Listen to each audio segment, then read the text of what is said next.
నమస్తే, నేను Yashoda. Welcome to Pallavi TV. Israel అమెరికాతో యుద్ధం భీకరంగా సాగుతున్న వేళ ఇరాన్ తన కొత్త సుప్రీం లీడర్ని ఎన్నుకుంది. అమెరికా హెచ్చరికల్ని బేఖాతరు చేస్తూ ఖమేనీ రెండో కుమారుడు ముజ్తబా ఖమేనీని కొత్త నేతగా ప్రకటించింది.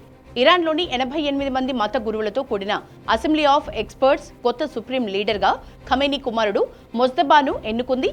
ఇస్లామిక్ రిపబ్లిక్లో అత్యంత రహస్య వ్యక్తిగా పేరొందిన ముజ్తబా ఖమేనీ ఇరాన్ యుద్ధ వ్యూహంలో ఇప్పుడు కీలక పాత్ర పోషించనున్నారు. శక్తివంతమైన రెవల్యూషనరీ గార్డ్స్ ఆయన ఆదేశాల మేరకు పనిచేస్తాయి. ముజ్తబా ఇప్పటివరకు ఎన్నడూ ఎన్నికల్లో పోటీ చేయలేదు, ఏ ప్రభుత్వ పదవిని చేపట్టలేదు. ఇరాన్ సుప్రీం లీడర్గా ముజ్తబా ఖమేనీ ఎన్నిక కావడం పట్ల ఆ దేశవ్యాప్తంగా సంబరాలు చేసుకున్నారు. అనేక మంది మద్దతుదారులు వీధుల్లోకి వచ్చి తమ ఆనందాన్ని వ్యక్తం చేశారు.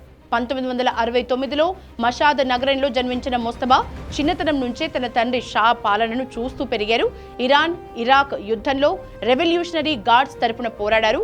1989లో తన తండ్రి అయతుల్లా ఖమేనీ సుప్రీం లీడర్ అయిన తర్వాత ముజ్తబా క్రమంగా తన పట్టును పెంచుకున్నారు. 2008 నాటి వికీలీక్స్ పత్రాలు ఆయన్ను తెర వెనుక అసలు అధికారిగా అభివర్ణించాయి. 2005, 2009 ఎన్నికల్లో అహ్మదీనెజాద్ గెలుపులో ముజ్తబా కీలక పాత్ర పోషించినట్లు తెలుస్తోంది. ముజ్తబా తన తండ్రి సుప్రీం లీడర్ ఆఫీస్లో డిప్యూటీ చీఫ్ ఆఫ్ స్టాఫ్ వంటి పాత్ర పోషించాడు. తండ్రి ఆఫీస్కి ఎవరు వెళ్ళాలి, ఎవరు వెళ్ళకూడదు అనే యాక్సెస్ ని కంట్రోల్ చేసేవాడు.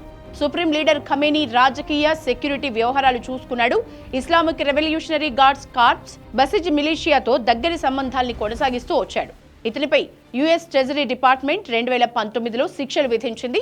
2022 ఆందోళనల తర్వాత ముజ్తబా విజయ అవకాశాలు కొంత తగ్గినా తండ్రి మరణం తర్వాత అసెంబ్లీ ఆఫ్ ఎక్స్పర్ట్స్ అతన్ని ఎంపిక చేసింది. ఇతని నియామకంపై యుఎస్ ప్రెసిడెంట్ డొనాల్డ్ ట్రంప్ అసంతృప్తి వ్యక్తం చేశారు.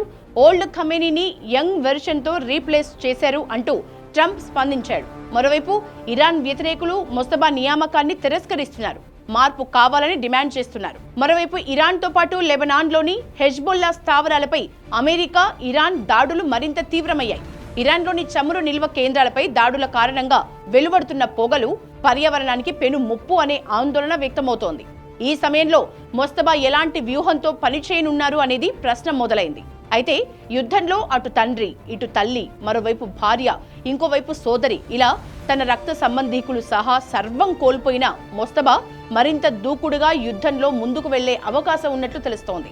ఇరాన్ వర్సెస్ ఇజ్రాయెల్ అమెరికా యుద్ధంలో Mojtaba Khamenei alias Seyyed Mojtaba Hosseini Khamenei Iran Islamic Republic 3వ సుప్రీం లీడర్ ఏం చేయబోతున్నారు అనేది మాత్రం వేచి చూడాలి.